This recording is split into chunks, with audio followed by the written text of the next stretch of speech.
What's happening, everybody? This is the Good Kraken Show. I am your host, Ernell Pearson, alongside the Ohana father himself, IslandStyle from Twitch.tv. How you doing, baby? Bono, what's up, bro? How you doing? We were just saying we're fucking out here, dog. You know, we're out here, we're doing it. We're doing it. You know, we're doing the thing. We're enjoying life. It's beautiful out here in the Pacific Northwest. You know, it's looking pretty good for now. For now, I can compare to 2 weeks ago that it's popping off out here, dog. Yeah, man. Well, hey, what's new, man? What you been up to? What's been kicking? Oh man, nothing crazy. We've done a lot of really cool charity work things. I'm part of the Radically Kind Gamers. It's a stream team that dedicated to being radically kind in this gaming space, and so lots of really cool charity opportunities we've been doing through that. This last weekend, we were playing Fall Guys for the American Heart Association. We've been raising money for AAPI recently. This next week we start a campaign for Charity Water. So a lot of cool opportunities there. Getting ramped up and getting ready for May. As you know, it's Asian Pacific Islander Heritage Month. We got some cool shit in the works. I can't talk about it yet, but got some cool things coming. I get you, man. But yeah, just kind of vibing. My wife and I are. We got an indication we might be able to. My wife actually got her first vaccine appointment for Friday.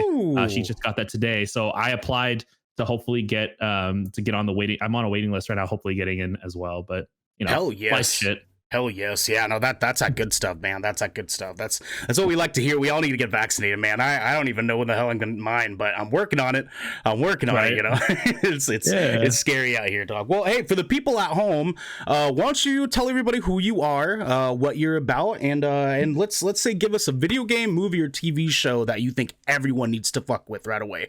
Ooh. All right. Well, what's up, everybody? My name is IslandStyle. I'm a full-time content creator from Seattle, Washington. Been streaming on Twitch for a little over a year now, but I've been full-time since October now. My community, we're all built on two concepts that I was raised with. It's Aloha and Ohana. So we believe that Aloha is for all people. It is a unabashed, unrequited love for all people, regardless of creed, race, color, sexuality, all those things. So we believe in that, and then we believe that all people are part of our Ohana. We welcome all people, regardless of who you are, where you come from, where you've been. You're always welcome here, as long as you respect others and treat others with aloha. That's what we believe in. So a little bit about me. If we talk about game or movie, oh my god, I think I'm gonna go. You're gonna get a lot of anime references from me today because I've been in my bag with anime. Yes, y'all need to watch Jujutsu Kaisen. They just finished their first season. They announced a movie. I think it was better than the first. I think the first season of JJK was better than Demon Slayer. I think it's in the top 5 for me already. Like, I am all in on that show. I've heard it's popping off. I heard it's lit. It's one of those things where like all 3 of the main characters are all like not useless. You know how like Naruto, like people talk about like Sasuke and Naruto were great, but Sakura kind of like fell off at points or whatever. Yep. It's not like that. All 3 of these characters kicked ass in their own ways. So, all the supporting characters are awesome too. So. Hell yeah, that's it, man. That's good. Hey, I actually haven't given it a fair shake yet. So if you're saying it's worth the pop, I gotta hop in that because I've been off my anime game for a little while now. Unfortunately, I've been upsetting a lot of people with that, but I'm trying to jump back into that anime grind because it's been a while, and so there's some good stuff out there, man. I got my homeboys been telling me that I need to watch JoJo. Apparently, I haven't even touched that yet, but he barely said that I should like it.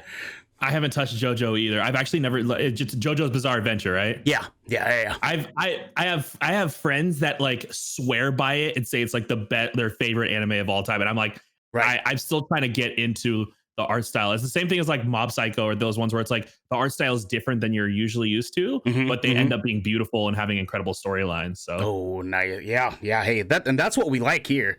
Story is always a good thing for any of us gamers. Especially being having a soft spot in my heart for a good story. A touching character arc, and that's all the shit that I love. So with JJK, do you have another anime that you could maybe compare it to as far as like style wise, or is it kind of its own entity in and of itself? It's made by Studio Mappa, which I believe is Mappa is kind of killing it in the studio game right now.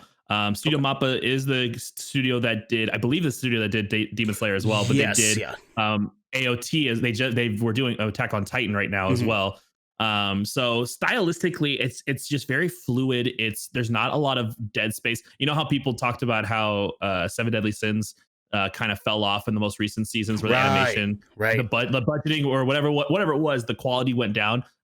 There's not a scene in Jujutsu Kaisen where it's not just beautifully animated. The fights are incredible. One Punch Man might be a good example of like quick moving, fast paced fights that look really good. It's kind of quirky like that as well. But there's also some really hard-hitting elements of JJK too, because the whole premise is based on curses, right? Like it's kind of a darker storyline. People die aggressively in the show, so it's very smooth, it's very pretty, but it also has like some weight to it too. That's okay. Yeah, I think you might have sold me, dog, because that's all the juicy stuff that I like in my animes. All of it. I love it. All right, yeah, and I'll probably have to watch that soon after Godzilla versus Kong coming out, because Godzilla is among us. I am Gojira. I am so fucking stoked on that, my friend. But I digress, because tonight we're not talking about Godzilla and anime, unfortunately. We are talking about quite a few wonderful things. We're going to be talking about being children of the sea. We're going to be talking about Cyberpunk beating itself into a dead horse, and Ghost of Tsushima giving us the samurai movie we've been wanting for so long, because this is the Good Kraken Show, where twice a week, for marginalized peoples, we give you the video game, movie, and TV news, reviews, and discussions that you want to hear. If you want to support, you can subscribe to us. You can subscribe to Island.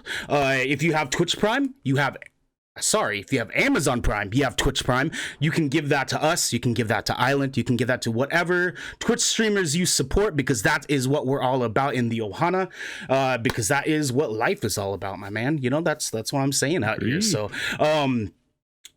let's dive right into it, man. I want to make sure that we have some time to talk, because I'm starting us out here for our first segment, talking a little, getting the important shit lay down on the table before we dive into some of the fun stuff, because I brought you here onto the show tonight because I wanted to get a chance to talk to you a little bit more about being AAPI in the gaming space, in the gaming industry, because I feel like there's not a lot of us in this space. There's not too many of us that are out here kicking it in the video game world, and I want more of us. I want to make connections with you, with our brothers and sisters out there that are slaying the game. So tonight, I just some things that I wanted to ask you, but most of all, I just kind of wanted to have just a really fun discussion and be able to sit with you and talk about our experiences in being in the gaming industry, being minorities amongst minorities, and kind of really plug in some of the details here that we want all of our family and friends to hear about, and give them some lessons and some perspective that I feel like you and I are in a good place to be able to give them. So first off, I want to talk a little bit about how you kind of fell into the gaming industry now. That's a great question. I've loved, like many people on Twitch probably, I've loved video games since I was little. I remember sneaking and playing Mortal Kombat at my babysitter's when I was little on the N64, and just doing and all that kind of stuff. I got onto Twitch, funny enough. So my story with Twitch is I went through 2 years ago. I went through a pretty bad. I've dealt with depression for the last 4 or 5 years, diagnosed depression, and suicidal thoughts.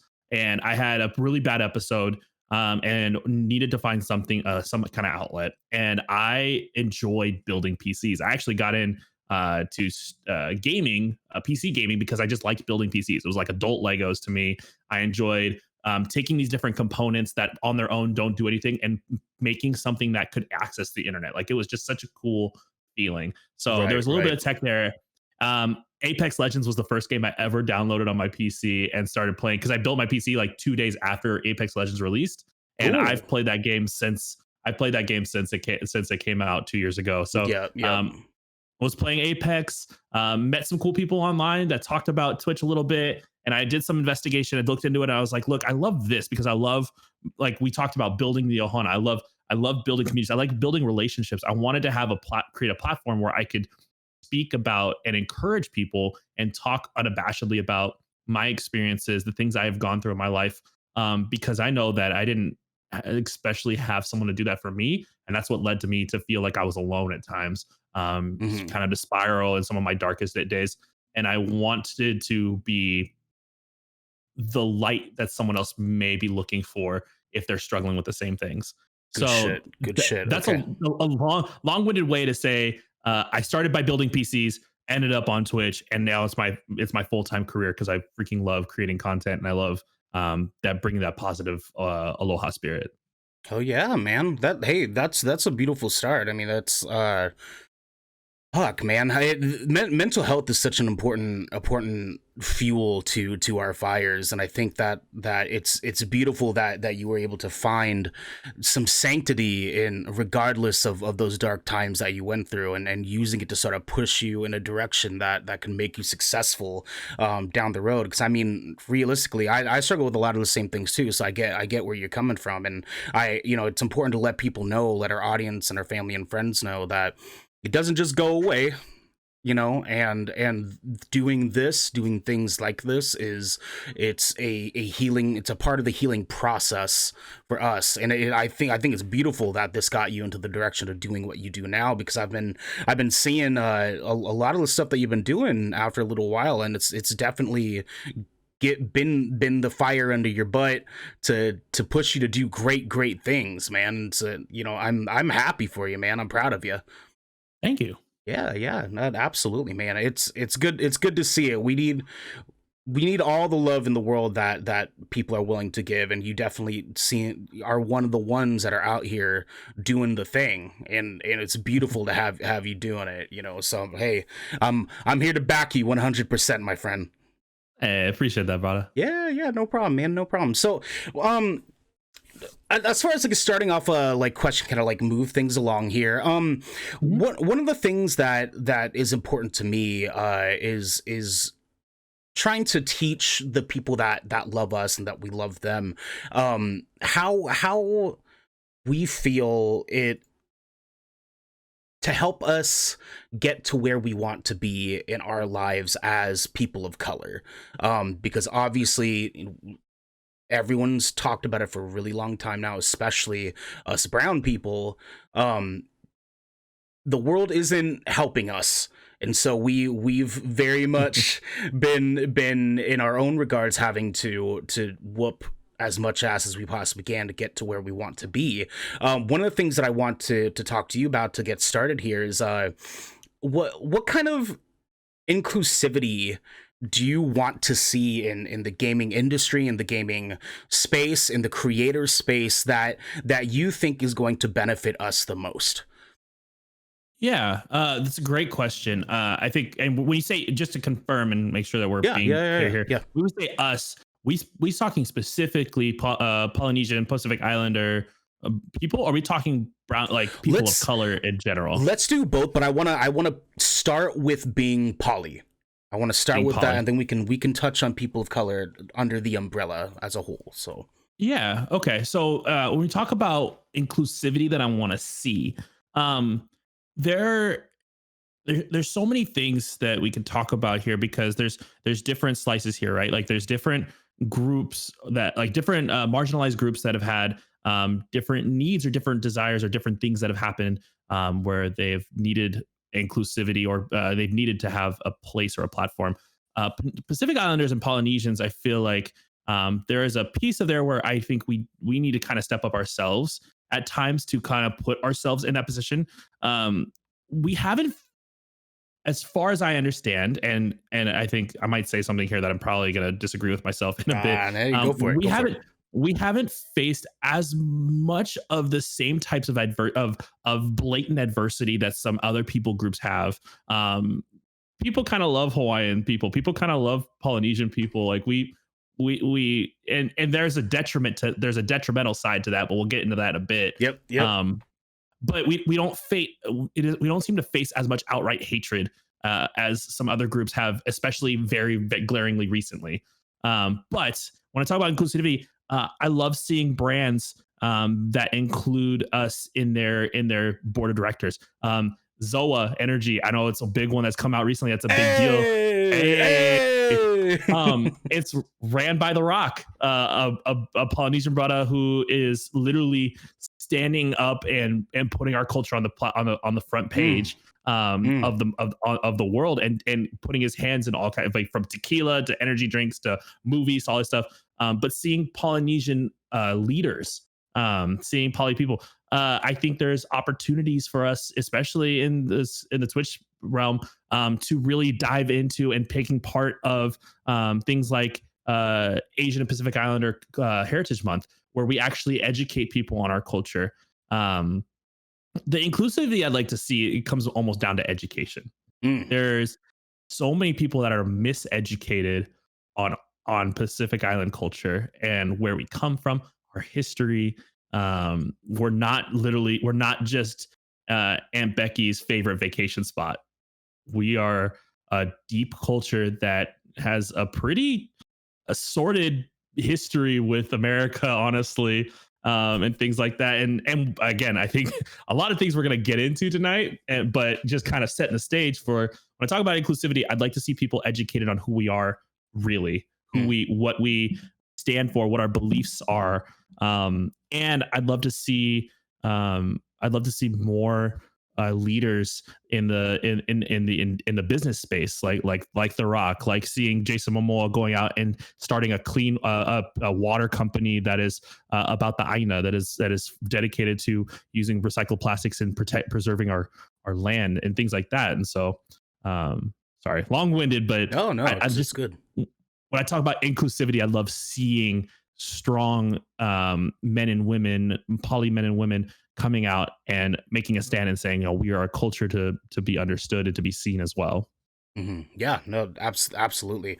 And I certainly agree with everything they said. To sort of echo what you said, it's I feel like there's a lack of education in our culture that's kind of been put off to the side. That a lot of people tend to just sort of think exists, but doesn't really acknowledge the fact that it exists, because it's so just put off out of the history books. And we see it not even just in our culture, but a majority of indigenous cultures across the world, and it's interesting too, because there's so many of us still in this country, still in the island, still all over the world. And like I said earlier, being minorities amongst minorities, it's an interesting dynamic that we suffer differently than other people of color. And that's not to say it's worse, better, anything like that, but we do suffer differently. And like, as you were saying too, we don't really get the hate, quote unquote, as far as, our culture. And it's something that I joke around with my howly white boy friends all the time, is like, if you wanted to say something racist to me, there's not that many racist things about islanders. There's not, and not things that don't apply to, unfortunately, a bunch of other cultures and colors around the world that have had like such different experiences when it comes to racism, especially in modern day United States. And so it's good that you brought that up, because I feel like that's the one thing really that gets overlooked a lot, is that we just sort of exist in this world. And white America, unfortunately, like, they remember us because of The Rock. They remember us because of, various other wrestlers. They remember us because beaches, the place that they're going on their Hawaiian vacation on next summer, but they don't ever remember us. They don't remember Polynesians. We're kind of there. and they're living vicariously through us to sort of get that experience, existentially. But yeah, you're right on the dot, man. Right on the dot. Now, kind of segueing into the next question here. The inclusivity also kind of talks a little bit about the subject of representation, and being in the industry that we're in, doing what we do as content creators. One of my biggest passions really is talking about representation through media specifically. And we've seen recently things like Raya the Last Dragon, Moana, like DJ himself, Big Rock, being in the Fast and Furious movies and a million other wonderful movies that get shit reviews that I'm so mad about because I love them so much. But what kind of representation do you like to see, man? Do you have anything specifically off the top of your head that makes your heart 3 times bigger? Like, what do you want to see in the future going forward too?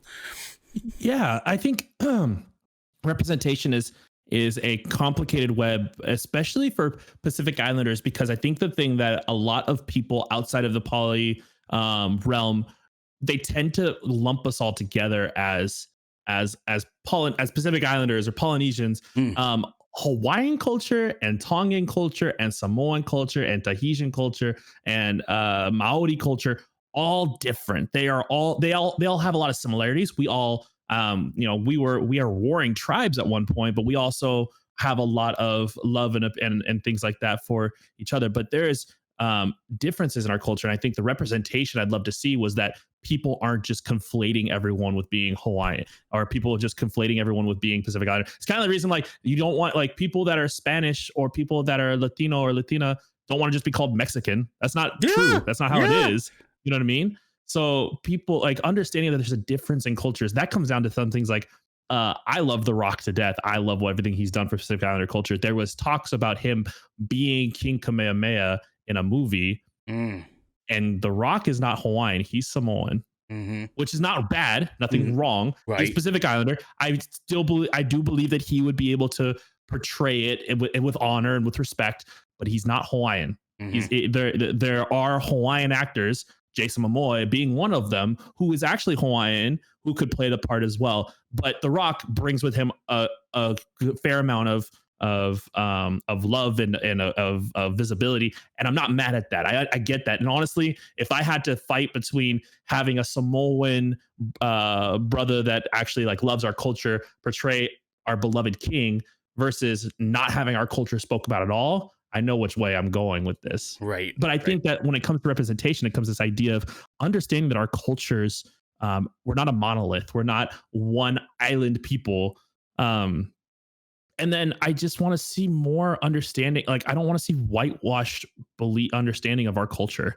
I think, like I alluded to this earlier, but Hawaiian history with Americas is much darker than people realize. And we only get told the parts of, like, people don't know why Hawaii became a state. And I think Hawaii was stolen. Hawaii was stolen by America, by a government that wanted to take our sugar cane and utilize our resources. They kidnapped our queen and put her in a room and said, you have to sign this document signing over the America. And then when the UN stepped in and said, we have to offer them an opportunity to choose what they want to be, on that ballot, they only let us say we want to be either a territory or a state of the US. We didn't have another option. Like, there's so much deeper stuff that goes into being into the Hawaiian culture, Hawaiian history. Our language is dying because we were told we're not allowed to speak it. Our hula, which is how we shared our stories and our history and our genealogy, where we're told we weren't allowed to dance it when the islands were first taken. I want people to see Hawaii for what it was, which is beautiful, which is still filled with aloha, which still loves for people. But I mean, there's just, I think people they think of Lilo and Stitch when they think of Hawaii. They don't think of King Kamehameha going to war with rival tribes or uniting the islands under one banner. Like, they don't see the rich history and tapestry that is our culture and our where we're from. You know, our love, our mana, our love for the Aina, all these things. And so I think representation gets difficult, but it also it becomes one of those things where we just need to face the stark facts of, like, what happened and how do we address what is Hawaiian culture now. Yeah. I mean, shit, man. Like, I can't. I don't even really have much else to add to that because that's exactly, well, any of us would agree that that's probably the most important part. I mean, because I'm to kind of give a little bit of a reflection here too, though. It's I'm Filipino, Hawaiian, Maori, and so like I have a lot of different sort of cultural backgrounds that I've sort of touched throughout my life. The Maori side was for my dad. He fucked off a long time ago, but that's a whole other podcast. But as far as the cultures that I've grown up with, being majorly Filipino because of my mom, there's been so much to talk about with the indigenous peoples of each of our islands, of each of our homes, and how the representation always kind of just falls into, as you said, Polynesian. We all kind of get thrown into this one big umbrella, and people just assume that we're all just the same big brown dude that they saw on 51st Dates. And it's just like, which granted,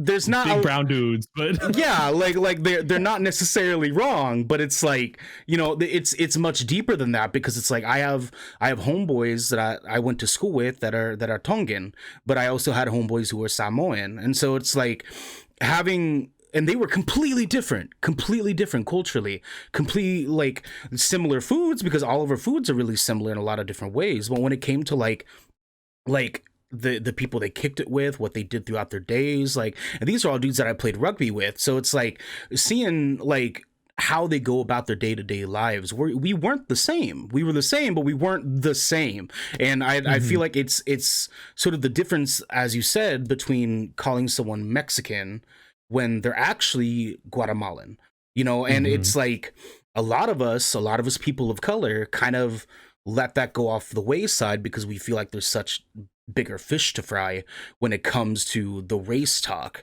And it's important for people like us in our communities to shut that shit down and be like, no, all of it matters, because just because you think she's Japanese when she's actually Chinese and she didn't say anything about it doesn't make it any less wrong. You know what I mean? And so that representation in media, I do get where you're coming from, because it's kind of this sort of like, do we like really care because we're getting the representation for Oceania the way that we've always really wanted to, but it's like not quite the same as where we would ultimately hope for it to be.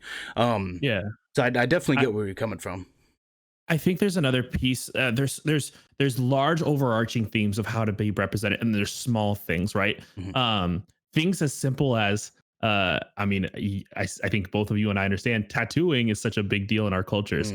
To say that someone, like when you see tribal tattoos in video games or in media or in movies or TV shows, and some dude wanted to make curves and lines and they didn't consult actual tattoo artists about what those symbols mean, that shark skin, that lehua, like all the different patterns that we have that are inked on our bodies. Literally, that could be the smallest form of representation that we can start changing. Of, hey, if we're gonna have island tattoos, let's make sure that they're actually island tattoos and not some white dude with the computer sci degree that decided to like ink them on some dude's body with their fucking program, like stuff like that. And then it comes down to like, then the bigger overarching themes are like, well, if we're gonna have movies or anything that deals with the islanders or island people or in any of our movies, let's actually consult with island people on this. Like, let's have directors that are Polynesian that know how to honor our culture, our heritage, our history, our language, etc. Don't there was there's two different movies that come to mind that I'm thinking of. One was that I forget who it was, but Emma Stone played a Hawaiian girl, and that was offensive. Like, I love Emma Stone to death, but they like passed her off as like, oh, she's Hapahali, and but she's just pure white facing, which some Hawaiians are, but like native Hawaiians are darker than black people half the time. Like it's just, so the idea of representation is having the correct people. And then there was a movie recently on Netflix. It was like about it was like kind of like one of those campy movies, but it was set in Hawaii about a Hawaiian family. Oh, the kids, right? Yeah. and there was this discourse about at a certain point they ho'oponopono, this idea that Mm-hmm. you making good, you stop fighting. Ho'oponopono is so much deeper than what they were saying it was in the Mm-hmm. movie, which if they're just trying to introduce Hawaiian concepts or Hawaiian culture or language, that I understand that. Yep. It means so much more though, and I feel like there is a disservice if we don't teach people up front, like, hey, Ho'oponopono is not just stop fighting. Ho'oponopono is actually closer to what we understand is the idea of mediating. It's this idea that you have a third party who, in love, um, settles a dispute, an argument, or a misunderstanding. The people come together in this idea in love and talk to each other with love. This idea, it literally is like the original version of mediation, but just saying the word ho'oponopono to stop fight to say stop fighting is a disservice to what the language is. So I didn't actually, if I'm gonna be real honest, I didn't watch the whole movie. I saw parts of it and clips of it based off of other Hawaiian or other Hawaiians and Polynesians that I see on TikTok Yep. that do Yep. education about things like that. Yep. So I honestly probably owe it to the movie to watch and actually form my own opinions on these. But these kind of things where um, just opening up our culture, but also understanding it and not just utilizing it as a prop, as a background, as a location that people filmed in. I think that is where representation really comes into effect. Yeah, and actually, it's another thing too to bring up as well, because you sort of brought up like one of the smaller details that are so much bigger for our people that a lot of people don't really recognize. Another thing like that is our dances. And so it's like Mhm. the haka is not the same as the sipitao, is not the same as the pivitao. It's not the same thing as all these different varieties of dances that are amongst the different islands. And it's interesting because I was watching one of the Fast and the Furious movies the other day because I'm all about that hype shit. But it was actually Hobbs and Shaw. So there's the part of the movie where they go to Samoa and have a big ass fight scene, and it's interesting because there's a part where they do a haka dance right before the fight, and they didn't really like zoom in on a lot of the gestures of the dance itself.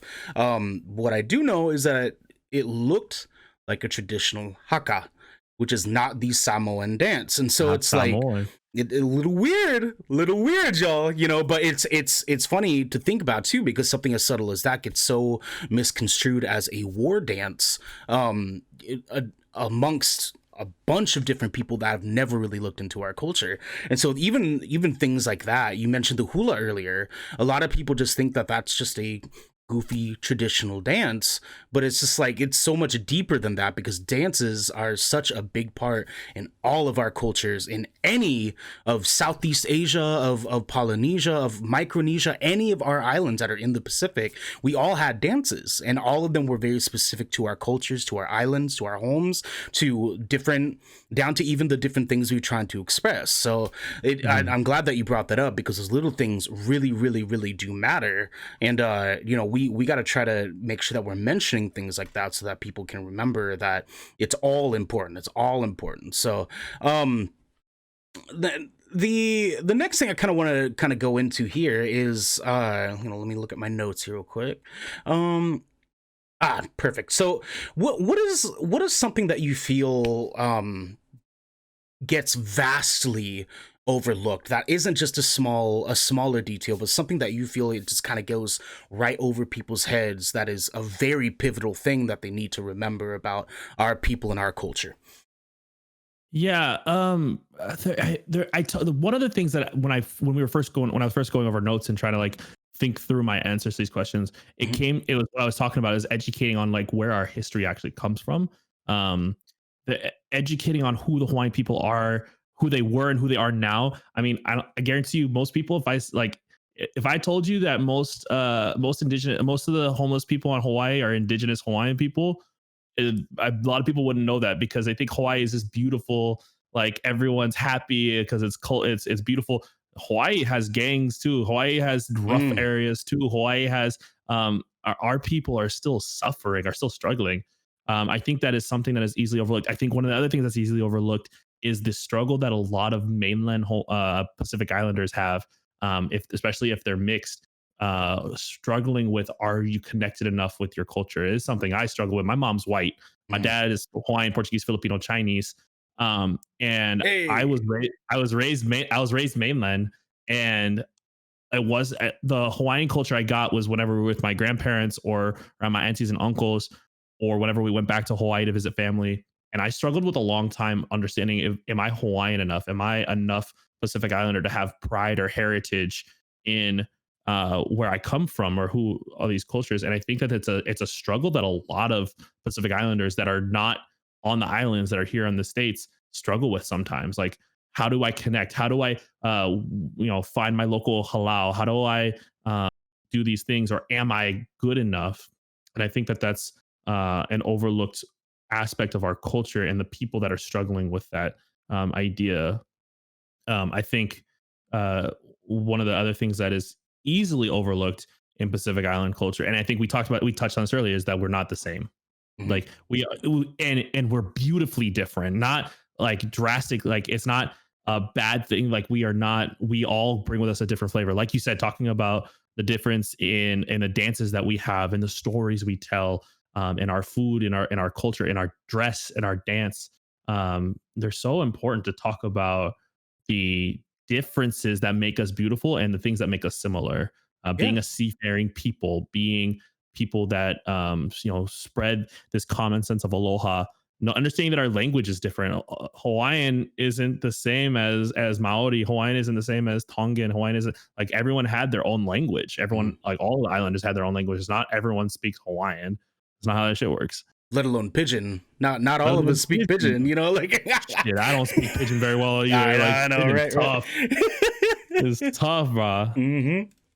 Um, I think there's so many. It's hard to, like, come down to, like, what's the thing that's easily overlooked, because I feel like it all is. I feel like it's all easily overlooked because it's easy to see Hawaii as the idyllic beaches and palm trees and beautiful, and girls dancing hula and coconut bras with grass skirts. Or it's easy to think of uh, Hawaii as this, like, idyllic place. Or not even just Hawaii. I keep saying Hawaii, it's easy for me to go there, but like all of the islands. But the thing Oh, is, for sure, for like, sure. when I say Hawaii, that's what most people think of Hawaii. Like, how many people in the country you think are explain like talking about planning their trip to Tonga, or to Never. Tahiti, or Never. Tahiti maybe, but it's like, people, when they think of Pacific Islander, they tend to go towards Hawaii, New Zealand, Tahiti maybe. Mhm. And there's so much more nuance in our culture, and I feel like it's overlooked for the vacation aspect, because Mm. Hawaii, because these islands are pretty. Mhm. And it's hurtful sometimes. Like, you said something earlier that kind of I had to think on a little bit. You talked about how, like, people aren't as racist towards island brown people, and I think I disagree, Okay, because okay. the racism is subtle. It's not out of hatred. It's not like prejudice where you think badly about someone. I think culture and language have made it so that uh we are talked down to subliminally. Mm, mm. We are belittled subliminally, and without even understanding, or without people intending it. We are reduced to pretty girls, big dudes, and a beaches. And we are so much more than that. And that's where like things that being racist are it's so much more sinister than just calling uh black people the n-word, or calling Asians the c word, or things like that. Like, we had our culture subtly broken down and taken from us, and that in and of itself is an act of racism, an act of exerting power to overpower, to marginalize a group of people. Yes, we may not be yelled at or beaten in the streets, or spit on in that aspect, but our lands are being taken from us daily. We had to fight for our cultural mauna to not have a telescope put on it, I was gonna because say sorry to hate to interrupt, but I was gonna say that that's important to note it that this isn't just a long time ago. This is now. This now the telescope thing was just months ago. it's happening now technically, you know, like this is not a historical thing. We're talking about today's time, you know, so that I want to make sure our viewers remember that, because we're not talking just the history books, you know. Hawaii's been a state for, what is it, 60 years, 70 years now? Yeah, 68 I think it is, technically, something like that. Yeah. It became the 50th state August 21st 1959.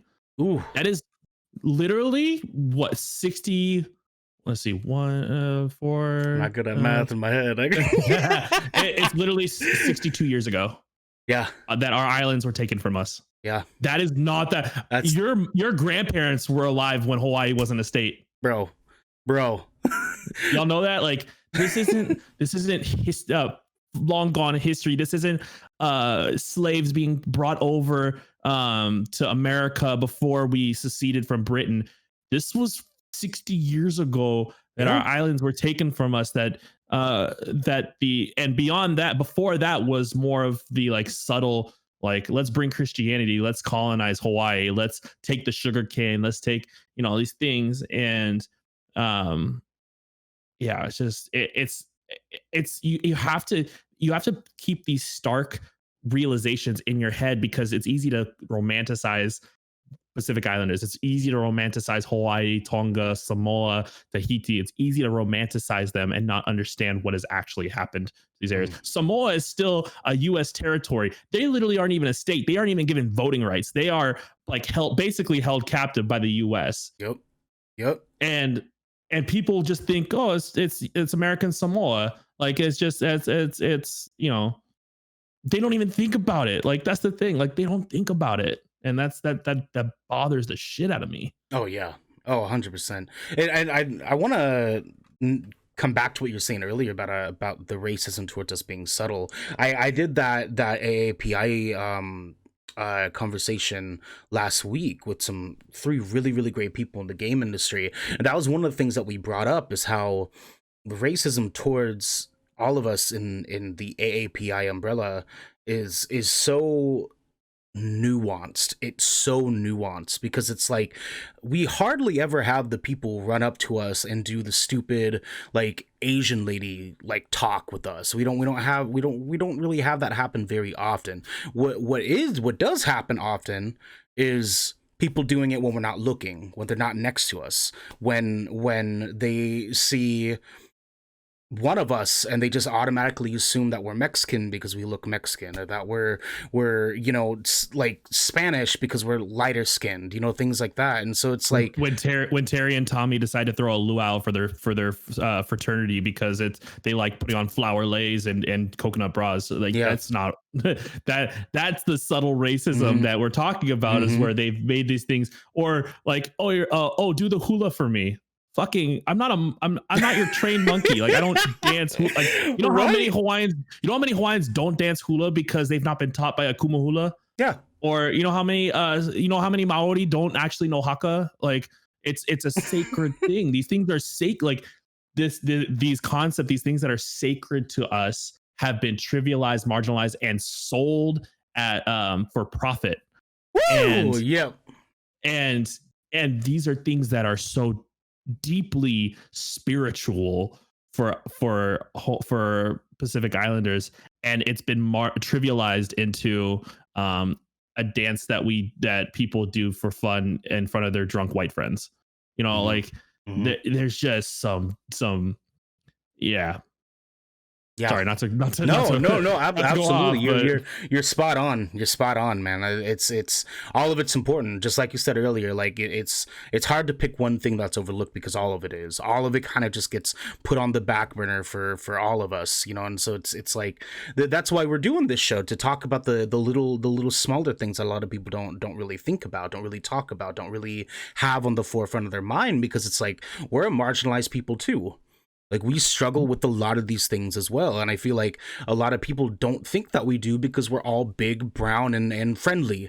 And it's like, yeah, we are big, brown, and friendly, but it's like, we still, like, aren't going to put up with your bullshit. You know, like, we're not going to sit here and like allow you to not just take our fucking homes, not just take our lands, take our people, our cultures away and erase them from history. Like, we're not going to let you do that just because you like our fucking food. Because you like drinking pina coladas and then thinking of us for whatever fucking reason, as if like because we're Disney all put a resort on our island. Like, yeah. I yeah, know. no, I know. I get what you're going with that. Yeah. It's a fucking shame, but I mean, like, it's beautiful though that you know, we have a lot of us out here that I've noticed too, and in our generations, is being able to not being able to, but being willing to vocalize this shit. Because as unfortunate as it is, our parents sort of gave up on vocalizing it, and I'm sure like you've noticed that a lot of it, they've just gotten used to the fact that nobody's going to listen, nobody's going to hear us out, nobody's going to actually take what we're trying to say seriously. And it's awesome to see that we have so many people in our generation of all different types of people of color that are being so vocal and so radicalized about this shit, because nothing in this world is going to change if we don't. And so that's why I really appreciate the things that you do, not just being a giver and being a family member for so many people that you know, need someone to go to, that want some place to go to, but also making it about our culture. Because whether people know it or not, doing what you do is a huge part of our culture. It's a huge part of being an islander. We love helping people. We love being there for people. We love sharing our culture and sharing our aloha, you know, sharing our ohana. Like, all of my closest friends I've ever had in my life, my mom has called them her son, her daughter, because Auntie, uncle. she loves them. She loves my friends. She takes care of my friends the way that she would take care of me and any of her kids, you know. And it's important for people to understand that, like, we are kind because we want to be kind, but our boundary cuts off the second that you're not willing to take us seriously just because we're kind. And so I love everything that you're giving this conversation, because this is all the shit that needs to be talked about, that we don't see a lot of our brothers and sisters being able to talk about, because it gets shut down time and time again. Did I just change the? Oh shit, my bad. I'm so into this shit. I'm just karate chopping the kid. Let's go. Fuck, man. No, it's great, dog. It really is, and I'm glad that we're able to even talk about this stuff at all. You know, it's an important conversation, being the cultures that we are, being the people that we are, in the space that we are in. It's what a better time to start talking about this shit, you know? Because I kind of act as a perspective for a lot of my friends that have never really touched Pacific Islander, American Asian cultures before. They've never been involved directly with those things before. So for me and my circle, I'm usually the one that I have to tell them, like, this is how things are. And I'm sure it's the same way for you, because not a lot of people know, outside of our families, we don't really know a lot of other islanders unless we grew up in a neighborhood that had a lot of us. When I know a few that were fortunate enough to have that. Or I joined a halau 2 years ago to start learning hula, and because I got more familiarized with my kumuhula and with my hula sisters and brothers, and they're like, Seattle luckily has a pretty large Hawaiian community and a large Pacific Islander community, because we're so close to, you know, all the different islands. We're kind of a gateway that way. And so I've been lucky, but I can't imagine what it's like being Pacific Islander in a town where you're the only family. What? Like, where you're the only family that has that cult, that you're trying to like keep your culture alive. And, you know, we go talk about things that are sacred to us, hula and dance and speech. We didn't write shit down for the longest time. Everything that we've learned, everything about our history, our genealogy, was either tattooed on our skin or danced and sang. And trying to reclaim that, trying to in a space where you don't have a kumuhula who is, if for people that don't know, when I keep saying kumuhula is basically a teacher of hula, but it's deeper than just getting a degree. Like you have to study, apprentice, you have to be given blessing by other kumuhula to be allowed to teach others the language, the oli, the dance itself. So kumuhula is almost a revered position in Hawaiian culture, and I know that I believe there are parallels in Maori culture and in Tahitian, Samoan, etc. So the people that are like living away from a kumuhula or someone that can give them history and culture, it's difficult. And this actually, sorry not to flip this on you, but I had a question come in that I think is good. I wanted to ask what you think on it. Yeah. Resources that you would have for people that, because beyond us just being the ones to tell our friends about our culture or educate them, and it's difficult because we come from, like I just said, we come from a culture that was handed down through ink and through song. So like, you know, there are efforts I know by the University of Hawaii to understand our culture. I know that there are other places to go. One of the things that I've been always really impressed with is the Polynesian Cultural Center in Hawaii. Yes. They do a really good job talking about the differences in the different cultures, and they do a great introductory understanding of some of the differences between the different islands and tribes and nations and things like that. So I believe their website has a lot of really good resources. Do you have resources that you'd recommend for people? Everything you said, and then one of us. Because what a better way to get the information that you're needing besides the people that are living in it, you know? Because it's like a lot of times, here's the deal, let's be real here, they'll go on Google, they'll find what they want to find, they'll see what they want to see, but they're not going to get the experience of us being able to teach them, like, look, like you said earlier, it's way darker than that.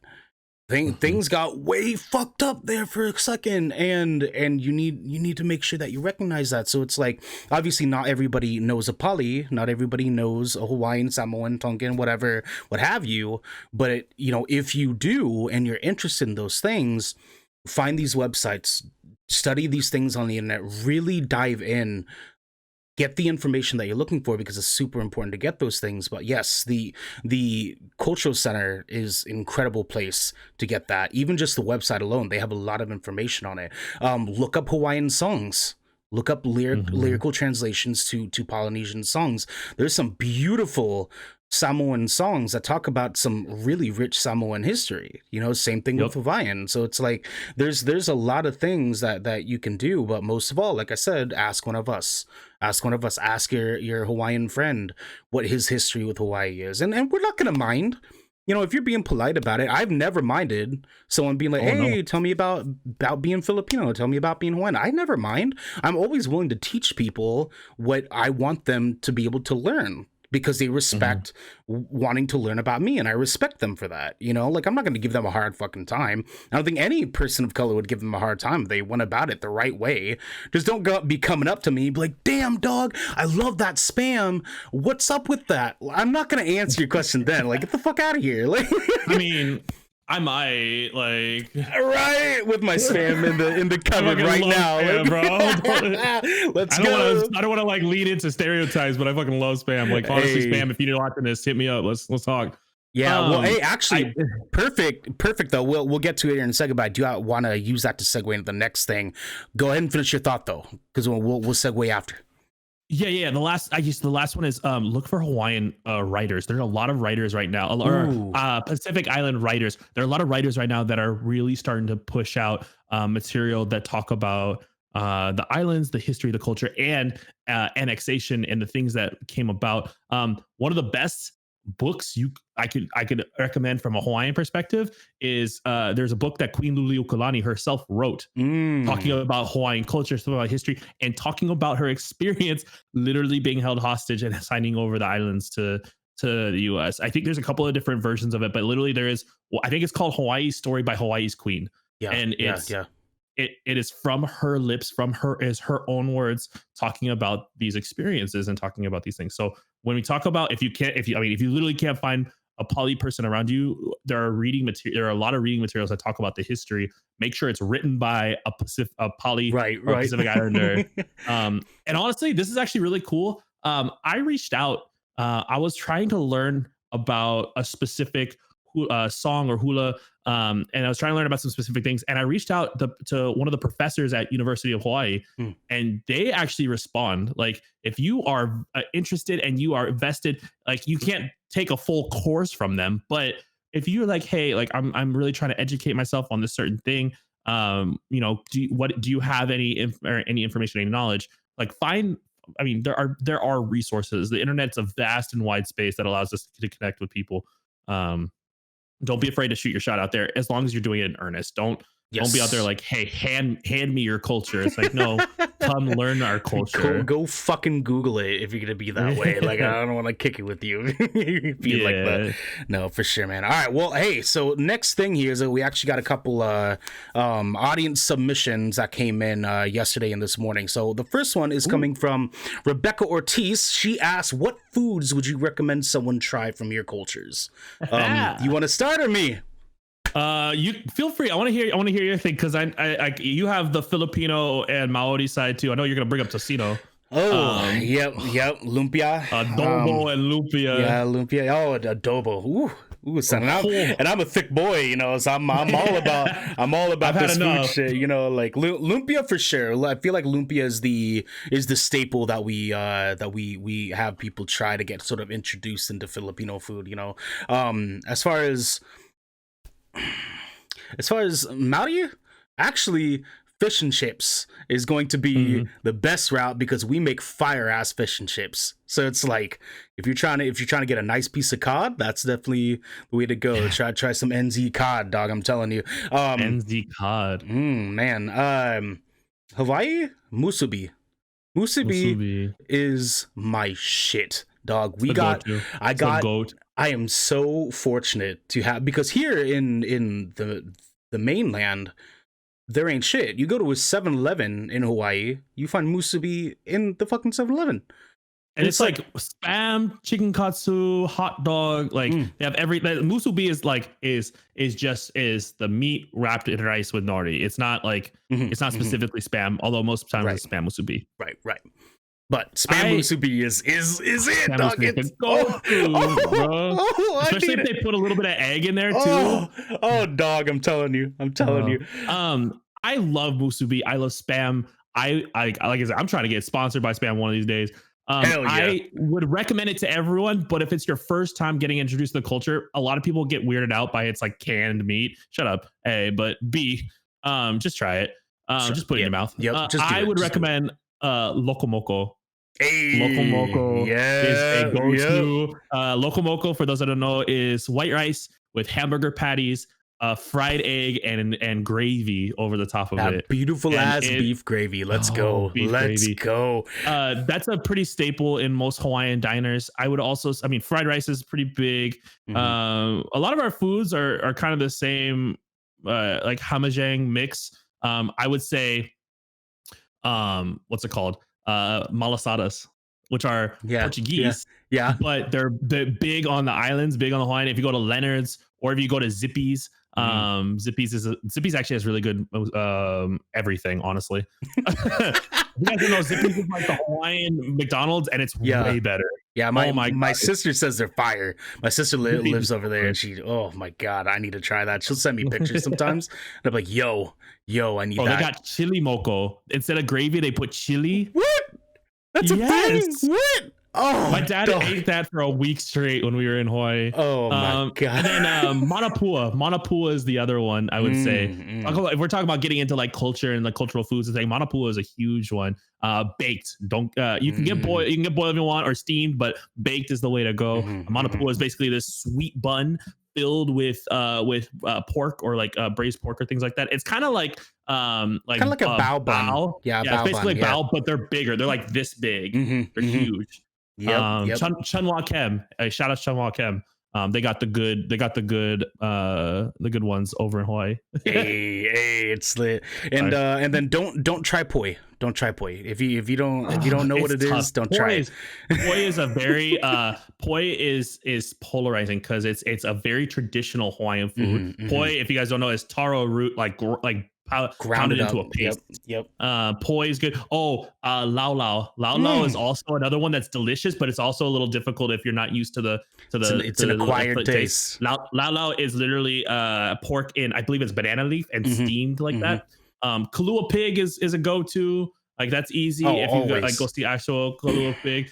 Dole pineapple, like literally just straight pineapple. However, pineapple is not Hawaiian.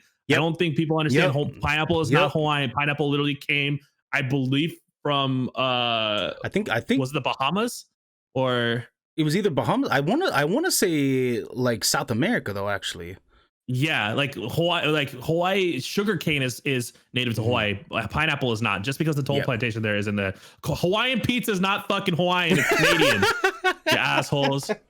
It's still bomb though. It's so good, but it's like pineapple on pizza didn't come from us. It's delicious, but it's not here. I know. Like we'll eat it. That's fine too. Oh, I'm open. Shit, I'm not supposed to be open. Okay. All right. Next audience submit here. We got we'll make this kind of brief here. So how do you guys? Oh, this comes from Toaster Ghoster.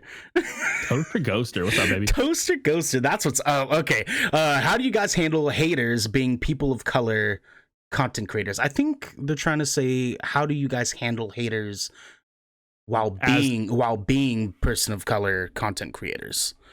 Okay. Yeah. I mean, it's a kind of a broad question. I'm assuming they mean, how do we handle people that hate on our culture or hate on or like take shots at us as right. Poly. It's tough because I was always kind of raised turn the other cheek, kind of let it roll off your back. But I've also recently been having this conversation of, if we allow it to continue happening, we allow it to be taught and ingrained in people. So I like to correct out of love, and if it becomes something that the person that is continuing to push hatred, whatever, you have to kind of cut the conversation, because some people won't be taught. The problem is you can't let what they're saying be taught into someone else. We can't let it become approved as an okay way of being or okay way of speaking in front of other people. So sometimes you got to calm them down, and sometimes you got to put the fire of Pele in them. You know what I mean? Yep. No, I big time agree. I mean, I think that there's always there's always space to want to try to start with kindness, start with love, you know, and use it as a teaching moment for people that just don't understand. Because the issue with racism, the issue with haters in general when it comes to anything like this is it's much deeper than surface level a majority of the time. Sometimes it's just some fucking stupid 16-year-old kid who heard it coming out of his dad's mouth or some shit one day, and that's it. But it's like, when it comes to dudes that are like super in the nitty gritty, it's you know, it's a lack of a fundamental understanding of what exactly it is they're saying. So typically I always start with trying to educate and putting forth the love and kindness that I possibly can.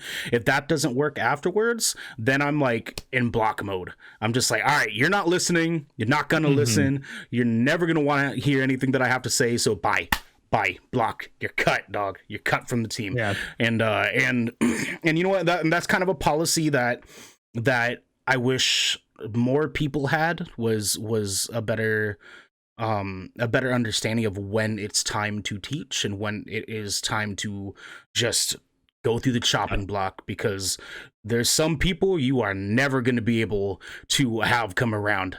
They're not going to fucking listen to you. Like, and it sucks. And I wish it wasn't so, but you know what? We got boundaries, man. We got to have boundaries, you know.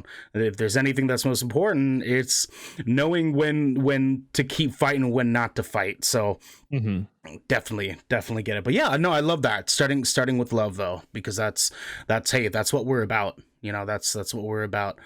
Oh, and my mama would whoop my ass if I did not start with kindness, you know. Exactly. And you're right. I think I think I'm still learning how to use the band hammer, how to cut something and be like, look, it's just not worth the effort or the hit on because it's not hurting the other person's mental health for you to argue back and forth with them. It's hurting yours Right. because they're getting a rise out of it usually if they're that focused. So learning how to use that band hammer and learning how to, like, you're right. It's finding that line of like, is this a moment where we can teach and change, or is this a moment where we say, look, until you change the way you come at me, because it's not my job to put you in a place where you're ready to be educated. It's your job to be ready to be educated. It's my job to educate when you're ready. Yes, absolutely, absolutely. Well, with that said, let's go ahead and let's start talking about some fun shit, man. I feel like we've put some nails on every spot of the coffin that we really needed to, as far as talking about the important shit, and obviously, like we reached out with earlier, if anybody has any questions, you're more than welcome to come to us and ask. Please do. I am passionate about teaching people whatever cultures I can teach them about, and give people the experience. And I'm sure you're exactly the same, So if you guys ever need to know anything, just ask us. Just ask us, dog. My DMs are open. I don't have my accounts privatized. Come to me with some wild bullshit that you want to know. I'm here for you. You know what I mean? So absolutely. Come with the intent to learn. Don't come with the intent for us to just hand it to you. Yeah, don't be out of pocket, please. Don't be out of pocket. Like I don't need that in my life. I'm a dad. I'm 30 years old. I ain't got time for y'all to be coming into my DMs acting all fucking crazy. Like I'm not doing it. I will block you. I've said it earlier. I will block your ass. Get out of here. Get out of here. You get the sandal. I'll throw the sandal at you. You about to get me and beat your okole. I love it. All right, man. Well, hey, let's talk about some entertainment shit here, because that's what is the secondary part of what this show is all about, is talking about all the wonderful nerdy things everybody likes. Now, Island, let me ask you something real quick. Did you play Cyberpunk? I did not. I got so close. I was literally like following it, and I saw it started to get kind of messy in the way that it got released, and then all hell broke loose. And so yes. I followed the accounts. I actually have some very good friends on my team who are game writers who have talked at length about the absolute shit show that CD Projekt Red did about all this. But that was. Well, you didn't miss much, because our first story is Cyberpunk 2077 1.2 patch notes were released. They're actually out now, but this comes from Joe Screbbles at IGN.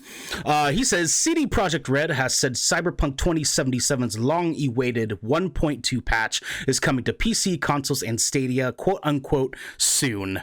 The announcement includes an enormous list of changes, including enabling ray tracing on AMD graphics cards. After teasing some of the patch's changes earlier this month, including fixing police response time and driving problems, which was an interesting content drop, by the way.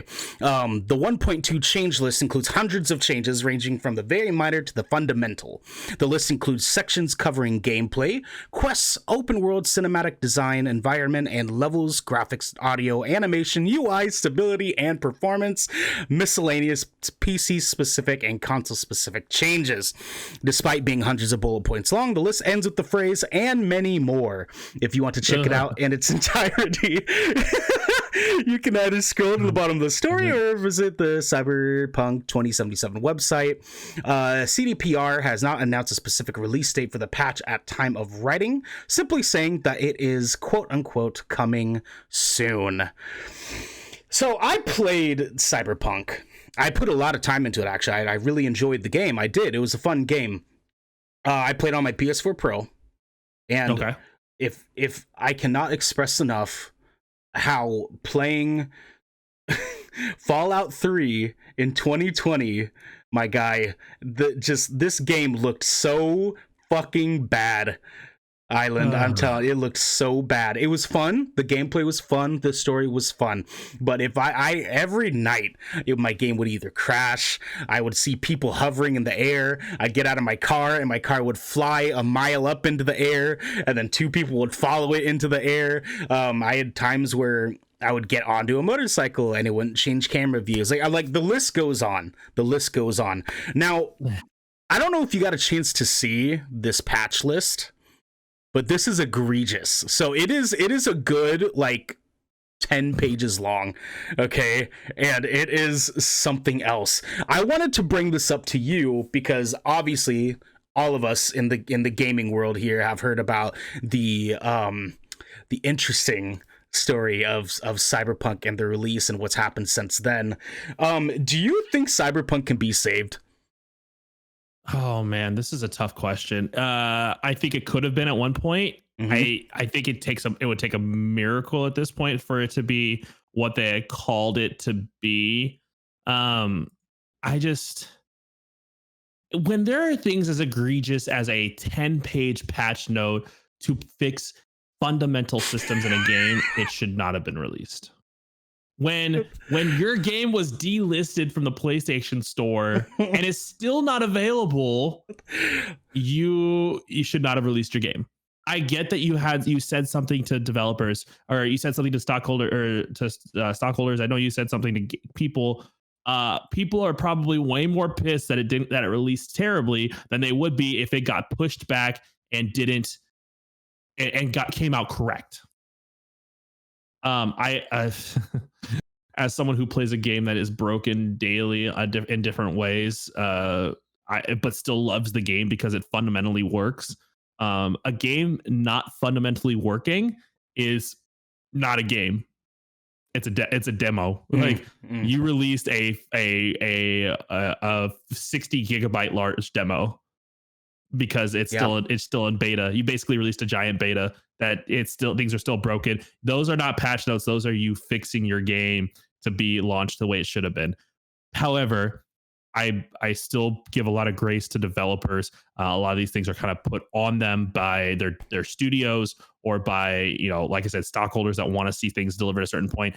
I think it was dishonest the way that it launched. I know from what I understand is that they sold one thing and delivered a different thing. They used some of the footage that they used didn't actually capture, or at E3 or whatever, didn't actually capture what the game was going to look like in real life. And that that's kind of deplorable. That's pretty bad, but gotta give grace. Shit, a 10-page. The game's been out for how long now? The game's been out for 4 months, 3 months, 4 months now. I'm pretty sure it's been longer than that. I think it's like 5-6 months almost now, because we're going into April now. I'm pretty sure it's been like 6 months. It's been more than 100 days. Okay, I know that. It's still not back on PlayStation, and it took them this long to fix all these major issues. And holy shit. Yeah. Holy shit.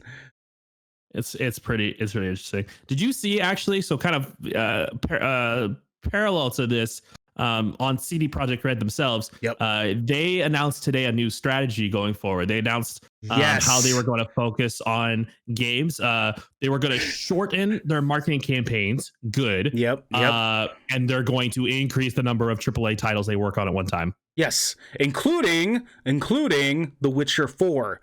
They started talking about Witcher 4, and Cyberpunk 2077 is still broken, still not in the PlayStation Store. Are you fucking kidding me? Yeah, it's rough. I almost think that it's almost like, do they need to take the Anthem route of saying this flopped spectacularly? How do we learn about this? How do we grow and get better? Which it sounds like they're trying to do. And maybe we cut our losses. Maybe Cyberpunk is a lost cause. If it's already not on PlayStation, no one's freaking buying it. Like right. Or you really need to dig deep. Don't focus on multiple titles. Get this shit fixed. I think they were absolutely right to not have a marketing campaign be so drawn out, because 2077 was hyped up for years and it flopped. Like, if you're gonna hype someone up for years, it better be the next Lord of the Rings. Like that's the level of quality I'm expecting for what you're putting out. If you're gonna put it for years, and don't be afraid to do it for years if you know you're gonna deliver that product. Yeah. I think that's just the thing. Be honest. Like it felt like the whole thing was a big fuck you to everyone who was like, oh, we're listening and we believe your word. And it was a big oh, well, sorry. Well, it'll be fixed eventually. I think part of this also I'm going to start ranting, but this comes down to the DLC culture that we've prescribed. Ooh. Back in the day when you had one game and that game was everything. And then we started going, oh, we can sell people more of the content. And then it became, oh, we can sell people the content that was supposed to be in the game. oh, we can sell people. Like DLC culture has kind of become, and it's one of those things that's like, I could be an old fogey and be like, oh, I wish it was back in the day where everything was on one disc. Right. Or right. I could be like, all right, these are the times. How do we make it better? But I think this culture of like, oh, we can push out a fix. We can set out a broken game and fix it. It kind of irks me. Like I feel like a studio that came out with a well-made game up front would do great from the beginning, because they're already beating all these other studios that kind of taken this lackadaisical, oh, our game's so big that we can't possibly have it be made correctly. Yeah, you can. You can. Right. Yeah. You're just so pressed to put out content so quickly that you cut corners. Like if we had and it comes down to consumers. Okay, we're going off topic. I'm sorry, but it comes down to consumers like desiring their content to be ready right when they want it, and they want it now, and they want it sooner. And you're putting these pressure on these game studios and these developers to try and make their stuff as fast as possible, and then not getting, like, the second it's done, going, all right, what next? Because we don't want to like become obscure. We don't want to become unnecessary. We don't want to become dead weight in the gaming sphere. So part of it is consumer culture. Part of it is dev culture. Like, I just think there's so many problems that led to what happened with 2077. And it's just unfortunate because it had the potential to be a generational changing game. And it ended up being Anthem, a story like, Yeah. Fun game, but a very unfortunate, not Cinderella story on that end, you know. And a black mark on the CD Projekt Red, who have created some of the most beautiful, incredible games of all time. Now there's a black mark of this big thing that we tried to sell and we couldn't deliver on. And now people aren't trusted. Like, you just brought up Witcher 4. People should be excited for Witcher 4 because Witcher 3 is one of the best games ever made. But we can't be. Now we're like, is Witcher 4 going to be Cyberpunk 1876? Like, right. You know what I mean? Or like Cyberpunk 14th century. Like, is that what we're worried about now? I don't know. I don't want to be. Get off my lawn. I know, right? I know. Well, and even I'm just Annie in the chat here. It says, back in the day where everything was on one disc, cries due to old age. Yeah, big agree. Right? I miss that. Right? I mean, granted, there was still some games that weren't only on just one disc, but Final Fantasy 7. Fuck yes, that's the game, man. That's the game. Let's go into our second story here. So, Ghost of Tsushima is getting a movie adaptation from the director of John Wick. This comes from Jay Peters from The Verge. Sony and Sucker Punch's PlayStation 4 hit of Ghost of Tsushima is being adapted into a movie with John Wick director Chad Stahelski at the helm. The game, which stars samurai warrior Jin Sakai, he fights a huge Mongol army to protect the island of Tsushima, is heavily inspired by classic samurai films like those from Akira Kurosawa, so it seems like a natural fit for the big screen. We're excited to be, quote, we're excited to be partnering with Chad and 8711 Entertainment to bring their vision of Jin's story to the big screen, unquote, said Assad Kizilbash. Yeah, for head of PlayStation Productions, yes. In a statement to Deadline, we love working with creative partners like Chad, who have a passion for our games, ensuring that we can create rich adaptations that will excite our fans and new audiences. We are happy to partner with Sony Pictures to make this happen, says Nate Fox, game director at Sucker Punch, said in a statement on the PlayStation blog. Quote, and Jin is in very good hands with the film's director. Chad Stahelski created something special with John Wick, true. His vision for what would be, backed up by years of experience combined to create some of the finest action scenes ever created. If anyone could bring to life the razor-sharp tension of Jin's katana combat, it's Chad Stahelski. Also note, Fox also confirmed that Ghost of Tsushima game has sold 6.5 million copies since its release last July. My guy, I am so excited. I still have to finish the download on my PS5 so I can actually play Ghost of Tsushima, but I've heard nothing but beautiful things about it, so I am so excited. I can back that. It's good. It's good. Did you hear that the voice actor that plays Jin in the game basically came out and said, "I am willing to do full nudity to be in this movie"? Because apparently, like, I don't know because, like I said, I haven't played it, but apparently there's scenes where you actually go use hot springs and your character disrobes and you see their backside. And he goes, "I'm willing to do full butt nudity for this role." And I need him in this movie so bad, not just for the butt. Yes, the butt, but it's like, you know, I need Jin Sakai to be playing Jin Sakai. If that means getting some butt, weird, right? Yeah, right. That'd be dope. Well, I have to temper expectation. We also, like, apparently the Monster Hunter movie wasn't everything people were hoping it would be. It was what they knew it was gonna be. Movie adaptations of video games always they're either spectacular or spectacularly terrible. But we talk about action scenes. John Wick has some of the best action scenes I've ever seen. Some of the gun choreography, some of the actual ramp up of emotion and how they tracked like literally John Wick 3 was literally one giant action scene for an hour and a half, and you ended it going, "Oh my God."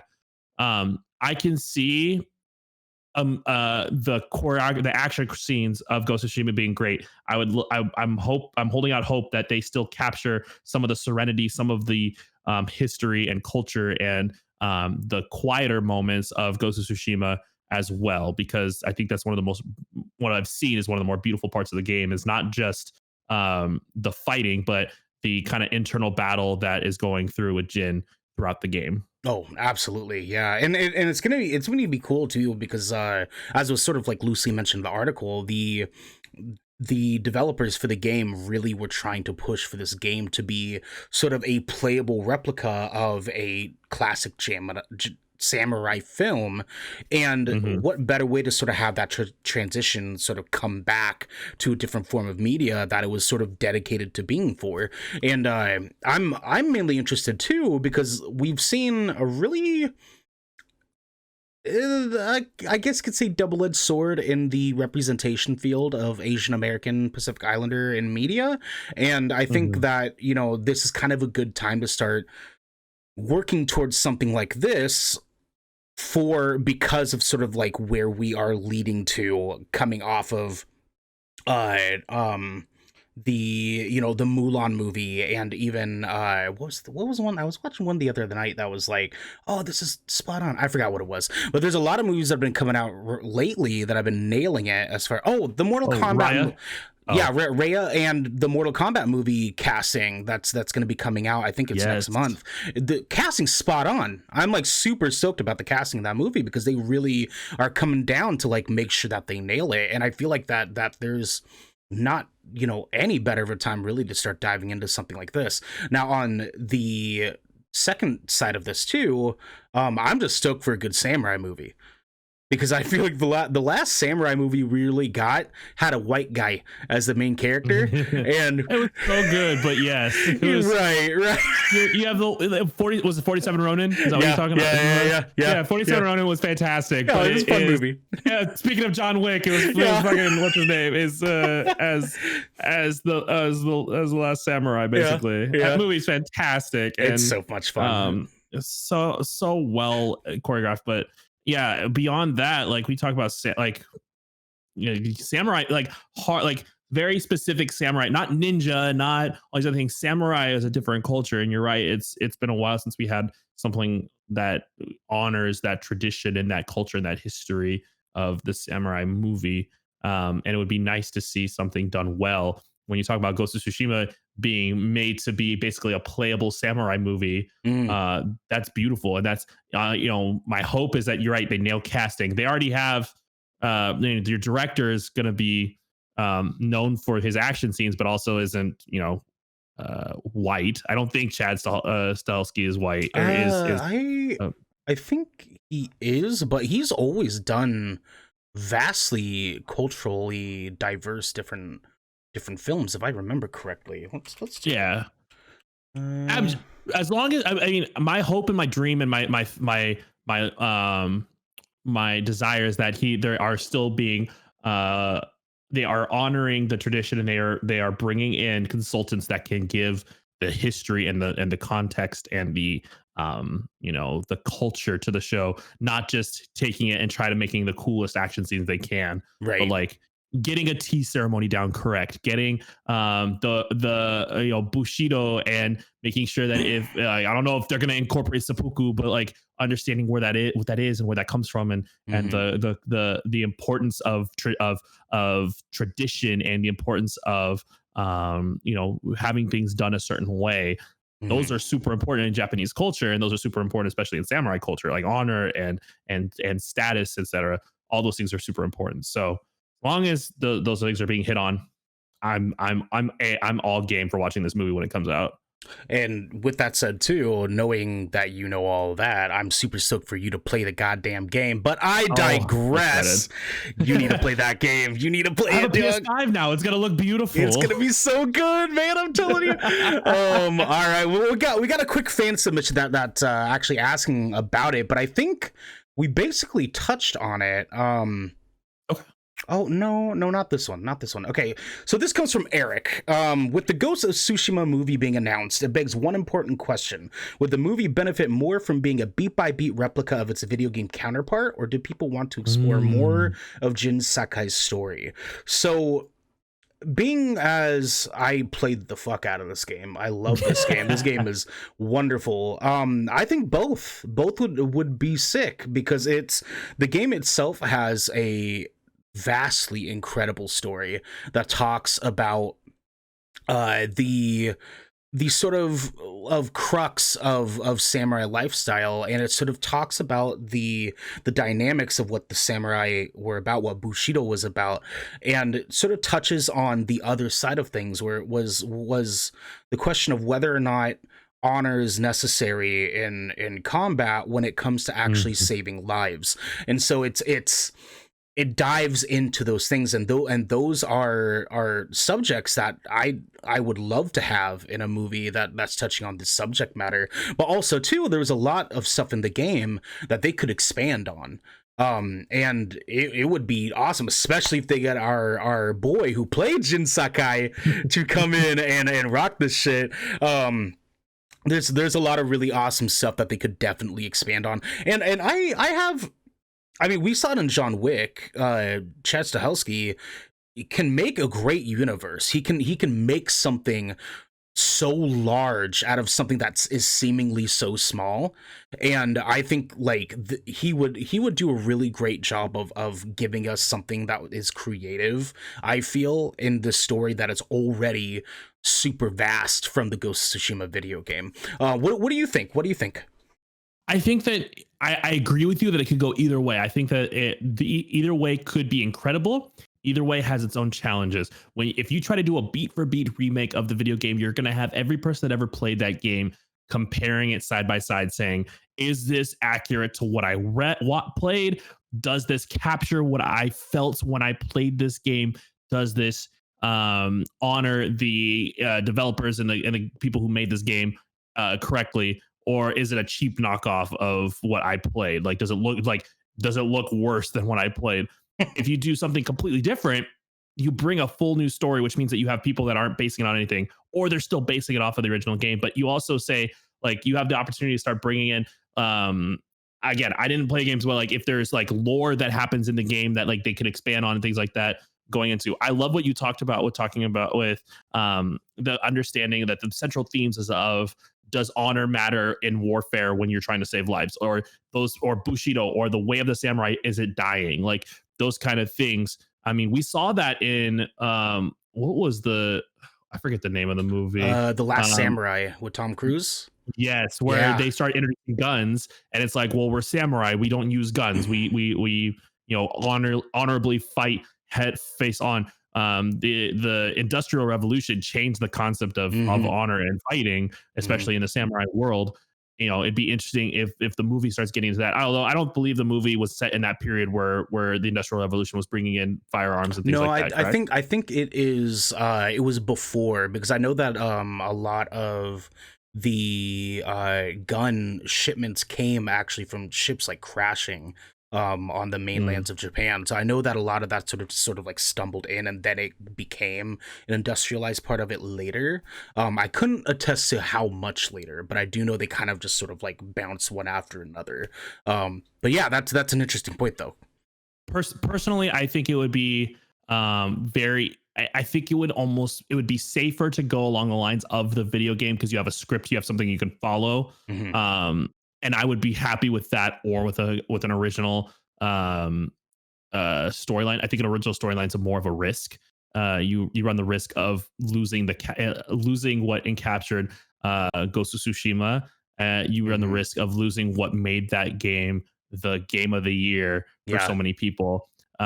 So I think it could be a risk. It could be worth it, but you have to make sure that you still keep Ghost of Tsushima and not just keep the names of the characters. You can't have you can't go and make Sokka Soka Right, if you know where right, I'm going with right, that. Yeah. right. Yeah, yeah, yeah, So, yeah.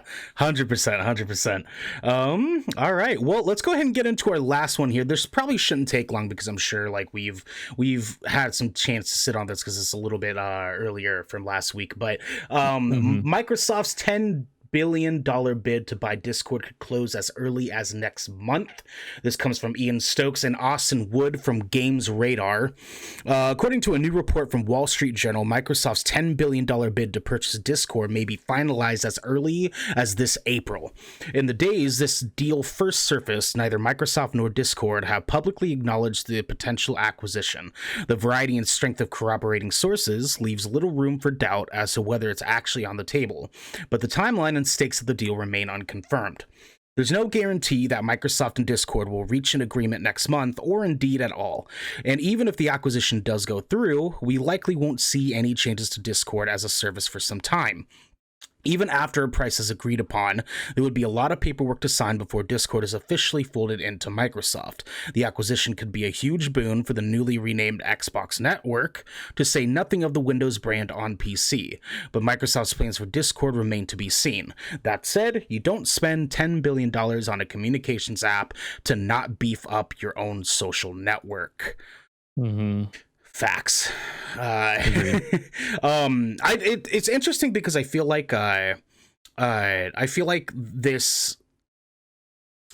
I've seen a lot of people very stressed out about what this acquisition could potentially mean, and I want to start off by saying that I want people to not be worried because there's not a chance in hell that Microsoft would buy. It's not going to be like Microsoft buying, Skyrim, the Elder Scrolls games, not like buying, Fallout. Like, it's not going to be the same thing where it's like they understand that Discord is a tool for all of us. We're using it Mhm. right now, so it's like they understand that like this is way bigger than just an IP for a video game. This is like universal for a lot of us content creators, a lot of us video gamers. Like, it's used so thoroughly in the industry that they would not ever just destroy that and take it for themselves. What I do think is that Microsoft is going to find ways to benefit Xbox audiences to want to use Discord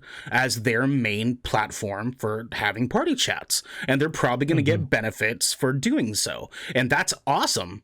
That's awesome. I want more video gamers to have more video game things, and if that means making, I know Microsoft, well, Xbox specifically, has had some pretty weird party chat stuff over over the course of their life, and so it would be awesome to have a communications app sort of be the mainstay for Xbox going forward.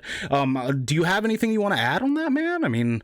Yeah. So before I was a full-time streamer, I was actually a management strategy consultant, Mm, and Teams was something that it was emerging. If anyone knows what Microsoft Teams is, it's basically Microsoft's version of Slack, or it's a productivity mixed with voice chat, mixed with all these other different things. It's a conglomerate of things. So I see, with the work they did on that, I think a lot of people see Microsoft as being the failed owners of Mixer, the people who bought and killed Skype, et cetera, et cetera, et cetera. But they've also had a lot of wins in terms of that platform. In terms of that, my Teams is a fantastic platform. And I see them taking something like Discord and utilizing what they've learned in that productivity space and applying it to this kind of a free range server based space.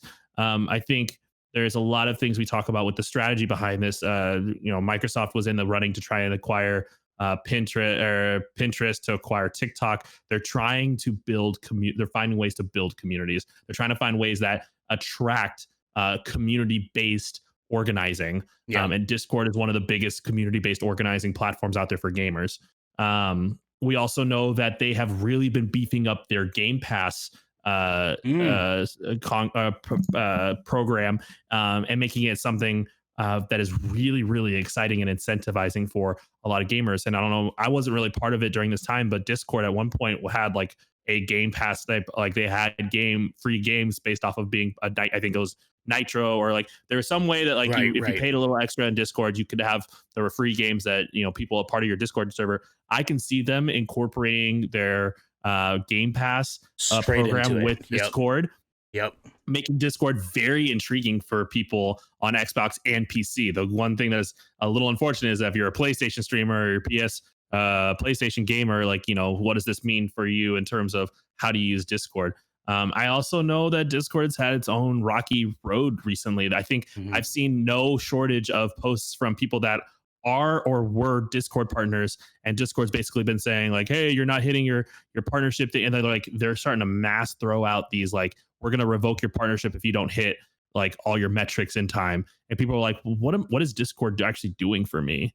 I think there's a possibility that Microsoft could come in and add a lot of features that people have been asking, add more accessibility features, which, as someone who's part of a team that is has a widely varying like people that speak up for accessibility for social issues, etc. Accessibility is a huge thing. There's a new competitor on the market right now in Guilded. I don't know if you've heard about Guilded, but Guilded is another platform that's starting to step up and starting to really rake in some partners that are speaking up on behalf of Guilded. I actually tried out Guilded. I had a lot of fun with it. I think there's a lot of really cool options in it. I don't think it's nearly as big as, I don't think it's a danger to Discord yet. Right. But they are, from what I remember, their dev team was very their community managers were always talking to some of my friends who are now Guilded partners. They're very invested. They are providing really cool they're really cool options. Hell, Guilded literally has an option where in your server you can have a calendar of events and say like, I'm doing these things on these days for your server community. Like there's some cool shit that they're doing. But all this to say, I see the strategy behind Microsoft acquiring Discord. I see the points that people are having against it, and their worries. I also see that Microsoft could do a lot in this space, especially if they're not also focusing on.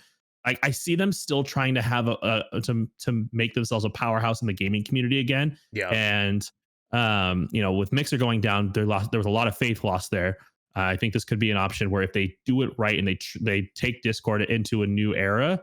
I think it could be really, really strong. You nailed it, man. You nailed it. Yeah, 100%.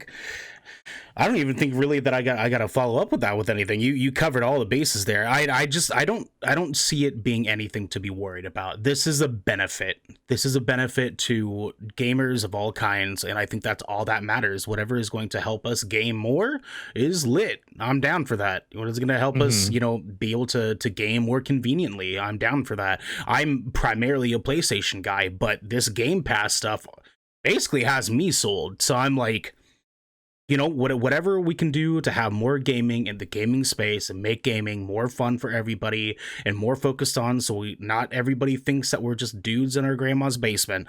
I am totally down for. I am totally down for. Real quick, we can do this really, really fast because someone in the chat, Bulldogs1992, asks, "What's y'all's favorite Disney movie?"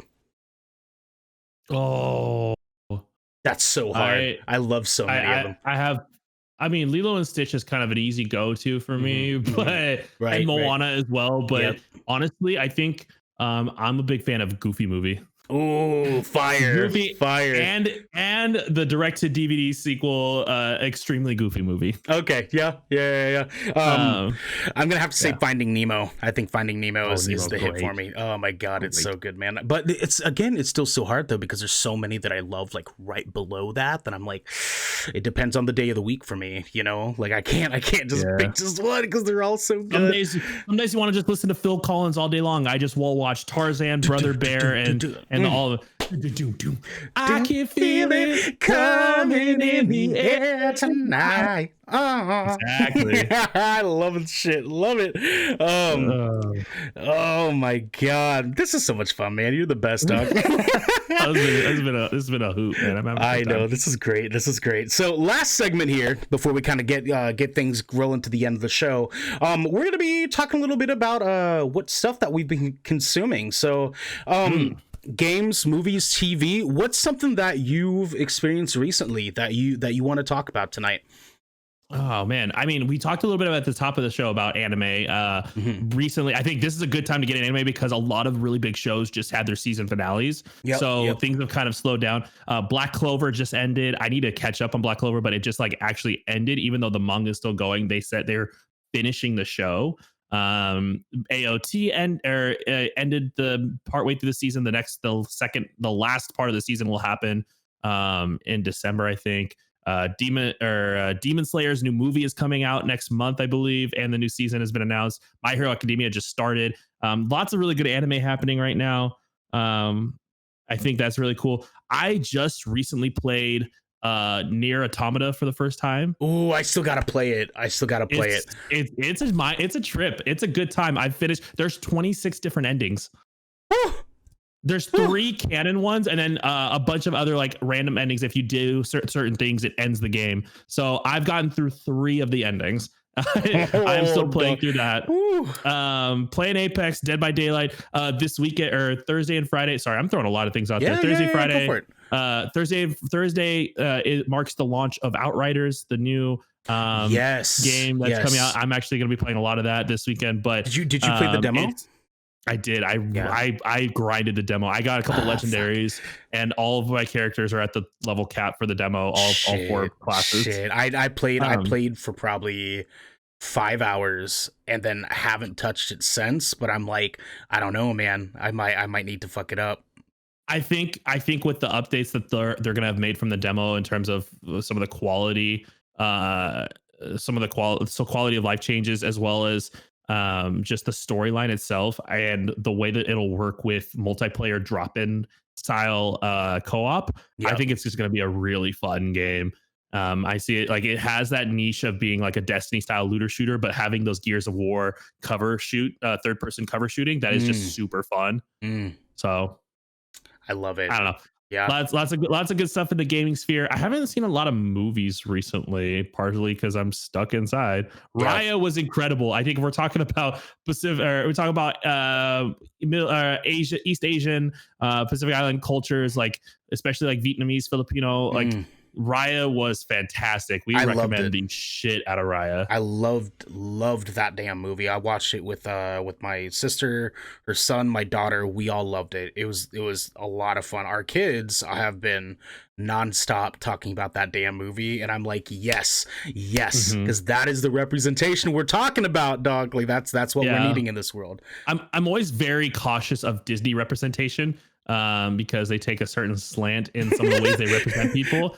But I'm always willing to give the benefit of the doubt. And from what I understand, I had so many Khmer friends and that resonated so hard with that movie, and said I had one who recently lost his mom, and he said you would be so proud to have watched this movie, Mom. Like this really captures who we are and like and the parts of our culture that we love that we want people to see. So proud of them for that. I see. So give credit where credit's due. My wife and I have also been watching a lot of old TV, like old sitcoms. My wife and I just finished Girlfriends.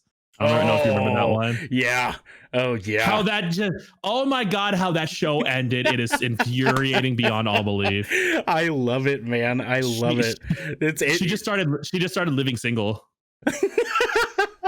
Like we're running through old sitcoms right now, bro. Oh my god, that's it's a good sweet, time. dude. I mean, because me and my partner, we've been going through the MCU, and we got halfway through Endgame, and she fell asleep. I'm so upset. But anyways, we're gonna hit. We posted about that. I almost got so angry. I was like, what? Like. Anyways, the biggest movie you fell asleep in. I know. Oh my god, no. I mean, she's a sleepy girl. I get it. But pretty soon we're gonna hit WandaVision, and I know that. Oh, it's so good. Oh my god, it's so so good. But I know that she's probably gonna be like, "Yo, I miss sitcom stuff," and we're probably gonna end up watching some sitcom stuff. So I'm on the boat with you, my man. I'm on the boat there with you. It's gonna be fun. Are there any others you want to bring up? Because I know my man Brevin. Devin, my boy Devin is out here going off about Black Clover in the chat. Says Black Clover, it's so good. Asta is the goat. Asta is the goat. He is like, people compare Black Clover very very easily to Naruto, which is good. Like it kind of is that same vein, but Asta is just one of those guys who like you hate to hear, but you love to see succeed. So I'm a big fan of Asta, and I think Black Clover is great. I would say my wife and I like ran through WandaVision, and we were watching each episode as it came out with the family. The first couple episodes are kind of hard to get into. It's like you're kind of figuring out what's happening, but the show just takes you on a freaking world. And Marvel puts so much money. It's a TV show that literally looks like a 3-part, like a movie. It looks like a movie broken into 9 episodes. It's so well made. We're actually now watching Falcon and Winter Soldier. I still gotta watch episode 2. I'm just a little bit behind. It's very good. Oh my god, it's so good. It talks about a lot of really important shit, man. I mean, they got very into current relevant political and socio issues, and I was very impressed by that. And it's just kind of saddened. Think about if our world ended like that. I don't want to. I feel like I'd spoil something if I said anything more. No, it's okay. I mean, like it's been how many years now since Endgame? If people don't know, then true. I mean, I don't like being the guy that justifies spoilers, but you know, I get you though. Yeah. I get you though. No, definitely watch the show, y'all. Watch Falcon and the Winter Soldier. Watch WandaVision. WandaVision was fucking incredible. If you are at all an MCU fan, watch these shows because Disney is killing it with this MCU content. Did you watch the Snyder Cut? Yes, all 4 hours of that bitch. Oh my god, man. Good. I didn't watch it. I kind of was like, I don't know if is it worth it. So here's the deal. Okay, so a lot of people are saying that it's incredible, and it is a good superhero movie. They took care of a lot of issues that a lot of us had with the original one. What I'm going to say though might be controversial here. Okay, it was only good because the first one was so ass that I feel like, Oh,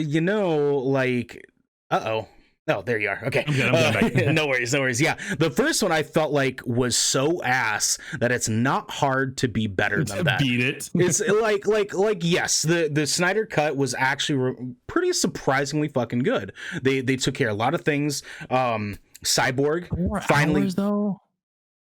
You know what though? They break it up into I think it's like 7 segments where like literally there's a cut scene in between like 7 different like major parts of the movie. So you could very easily get halfway through and be like, all right, that's good for tonight. I'll come back to it tomorrow night. Cause that's basically what I did too. So because I was like 4 hours, like I got a kid to feed, dog. I ain't got time for all 4 hours of this. Like I can't do that. But you could break it up into pieces. It's definitely a good experience, especially if you saw the original Justice League movie and felt like there was a piece of your heart that got like pulled out from your asshole. I feel like that's Snyder Cut's gonna be good for you. But it's good. I don't think it's as absolutely tremendously life-changing as some people have said that it is, but I will admit Cyborg finally got the justice that he needed.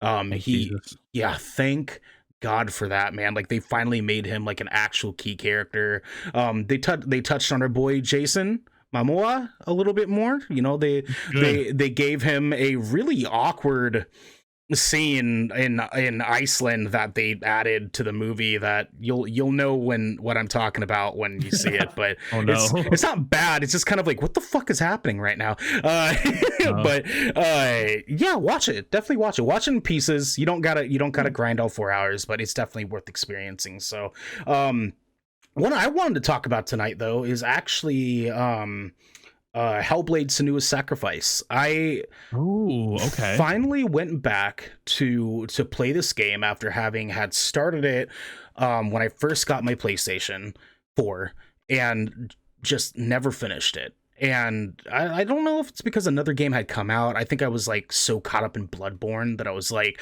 oh, I gotta play more Bloodborne. And so I kind of just put Hellblade on the back burner. But I finally played this game. I'm like right on the final part of the game, so I haven't quite beaten it yet, but I'm right there. This game is incredible, man. I don't know if you've played this game, but being as the couple of dudes that are out here advocating for mental health, this game is important. This game talks about some really important shit, and I feel like that's we don't get a lot of games that are like that these days. We don't get a lot of games that are really willing to go into it and go into the shit that like should have a conversation around it. And this game does. It talks about so many important things when it comes to schizophrenia, when it comes to psychosis, when it comes to mental health, generally speaking, when it comes to grieving with mental health issues, you know, when it comes to loss, you know, like there's so many themes in this game that I feel like transcend just it being a game. It really was an experience, along the side of the fact that the gameplay was actually really, really fun. It plays really similar to God of War, which is a game I absolutely love. But yeah, the best game I've ever played. 100%. God of War was a gift. It was a gift. Whenever Ragnarok comes out, I am dropping everyone and everything, and I'm playing that until it's over. Oh god! Yeah, I've heard a lot of really good things about Hellblade. I never played it, but I had done I had read some articles that talked about how important it was as a game, talking about mental health. You're right, like, and for people that don't know, without ruining the premise, it's basically she's fighting against personal inner demons while also fighting, on the outside as well. And I think that's the extent I could get without ruining parts of the game. Right. But you're right. Conversations around mental health is something that is so important in the gaming sphere. When, let's be real here, everyone's depressed. Everyone, look at. I don't think I could pull up my Twitch chat right now and look at every single person on there, and every one of them is dealing with depression in some way, shape, or form. Diagnosed or undiagnosed, we are all depressed, and it's okay. Especially this last year, fucking. Guess what? All bets are off. Like, shit's happening. And the gaming sphere has been a place that people have talked about being where kids that are being picked on or bullied or just don't know where they fit in. Gaming space has been a place where they feel is an escape, is comfortable. It's a place that they feel loved and safe and protected in. And they're still dealing with these mental health issues, these things that are really difficult. We have game devs that are committing suicide because they can't keep up with their deadlines, or their relationships are falling apart. They're sleeping and living at their desk because they have to try and get a game out, and they're dealing with mental health issues. Like, I want to see more games step up and deal with these things about mental health, about removing the stigma around talking about mental health. Remove the stigma about talking about being depressed, remove the stigma about talking about being suicidal, because talking about it is what saves lives, not fucking call a helpline. Like, a helpline helps. I don't want to say that it's not helpful. And if you're dealing with these things, please reach out to a local helpline, or reach out to a trained professional. Stop going to streamers to be your counselor or to be your therapist. We're not therapists. We love you. We want to support you, but know that you have to, like, people are therapists, are trained to be therapists for a reason. Yes. I digress. Seeing the game industry, I would love to see the game industry as a place that it is a safe space for so many people that have mental health issues to be open to talking about them and saying, look, we stand with people that are struggling with these things. We want to create games that talk about things like this, games that talk about disability, games that talk about trans rights, games that talk about mental health. Like the game space needs to be taken. It's people. I hear the stupid, tired old argument of like, no, the game space is not like, games are supposed to be an escape. They're not supposed to have politics or supposed to have any hard things in them. Shut up. The games need to have these things in them because it will save people's lives. Yeah. Recently, weird shout out for Apex, but they've been doing a much better job of all their new characters they have. They have characters across the LGBTQIA spectrum. They have someone who the new character is pansexual. They have a non-binary character. They have a character who's openly gay. A couple characters are openly gay.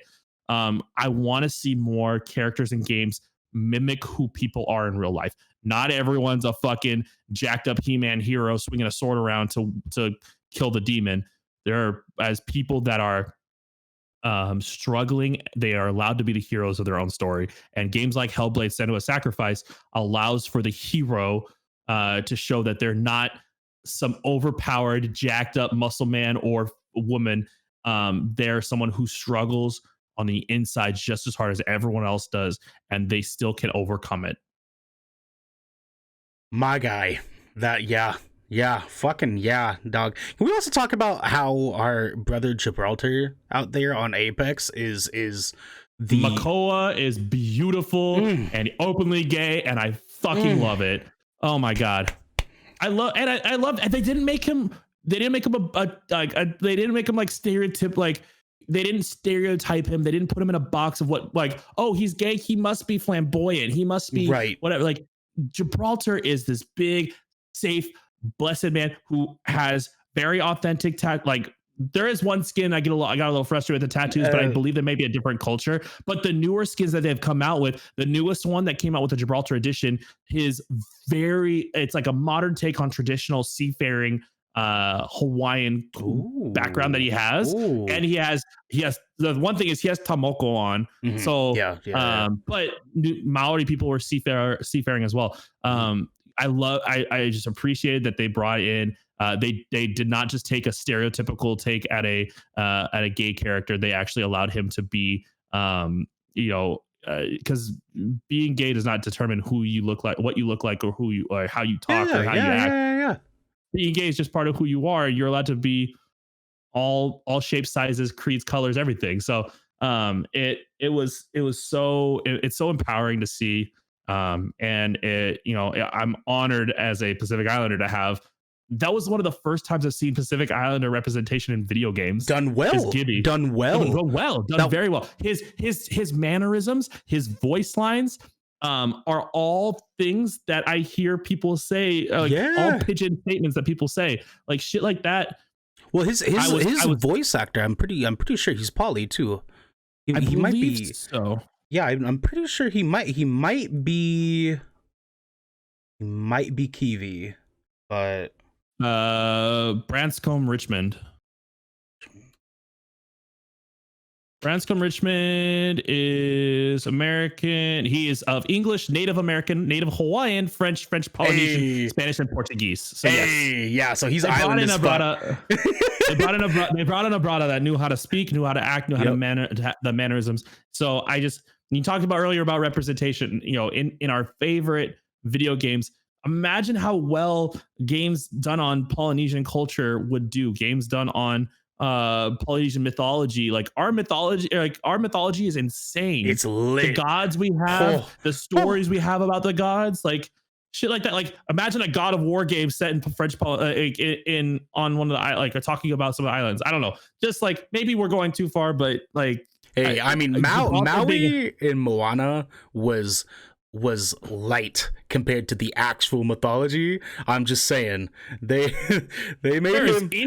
You know how people like Christians will talk about how the Bible isn't just all light and like there is some dark stuff in the Bible. As someone who's Christian, I know there is some dark stuff in the Bible. Yep. There's some dark stuff in Hawaii and Polynesian mythology, and people just think it's the like hula and the god bringing the sun across the sky, and there are a Korean soap opera amount of cool shit that happens in our culture, in our mythos. And now Kratos is gonna be in it. That'd be wild. Imagine how offensive it would be if Kratos killed what is it? Tefiti or something like that. Like right, that would be right. Oh, yikes. Oh, yikes. But him and Maui fighting each other though, that'd be kind of tight. We need that. Oh, it's gonna be like him about to fight Thor. Oh my god, I can't wait for this game. Yo, I don't know if it's gonna come out this year, but it probably won't. They skipped the last PlayStation event, which made me think, oh, they're not coming out for a while. Yeah, because I know they made that announcement, and everyone was like, Corey Barlog, what are you doing? You don't need to do this, man. But that's okay, though. I mean, the longer it takes, the better it's going to be. Unless you're Cyberpunk, but we don't need to talk about that anymore. We don't talk about that anymore. 10 years is still not perfect. I mean, with that said, man, I think that, you know, that we kind of covered everything that we needed to cover tonight, man. Let's go ahead and kind of wind things down here. Your IslandStyle, plug the shit you need to plug, my man. Plug it. Yeah. So, like I said, guys, it was such an honor to be on this conversation. Please follow Good Kraken. Ocean was such an incredible host. Like I said, my name is IslandStyle. I stream Monday through Friday. I'm pushing hard into variety streaming. So I stream everything from Apex to Dead by Daylight to story-based games to horror games, etc. So I stream all kinds of things. I am doing a lot of charity work for the next couple of weeks. Tomorrow will be the last day that we're raising money for the AAPI organization that is fighting against hate crimes against violent Asian people. And then we will start doing from the 1st of April through the 22nd of April, we'll be running a campaign with the Radically Kind Gamers raising money for Charity Water, an organization that is dedicated to providing clean drinking water to communities around the world. So if you'd like to support any of those organizations, please feel free, reach out. I'd love to help you get involved. May is coming up for a lot of us Asian Pacific Islanders. It's Asian Pacific Islander Heritage Month. A lot of cool shit will be coming. Feel free to follow me on Twitter if you want to hear some of the cool shit we're going to be doing. And yeah, our community loves you, and we want to spread aloha. So come check us out sometime. Hey, that's it, guys. Follow IslandStyle, be a part of this community. Island's out here doing the work out here, and that's what we're trying to do. So for everyone that came in and watched, thank you so much. This has been the Good Kraken Show. Twice a week we get together, Tuesdays, Saturdays. Island, man, I'd love to have you on again sometime. This has been awesome, dog. I'm telling you. Let me know. I'm always down. Hey, that's what's up, man. Yeah, definitely come May. Like I'm trying to have you pop in here and talk some more island shit. You know, that's what we're about. Let's do it. Yeah. I'm and also I'm probably gonna hit you up about that Outrider shit, because if I get sold on this, I'll go back and play the demos some more. And if I'm sold, I'll hit you up. We'll play some Outriders. All right. Let's do some co-op. Hey, I'm down, baby. All right, everyone at home, thank you so much for tuning in. Thank you so much for watching. Follow Island. Come out again on Saturday. We're gonna have another show. It's gonna be a good time. Y'all have a good night. Go watch Godzilla vs. Kong tomorrow. All right. Yeah. Yay!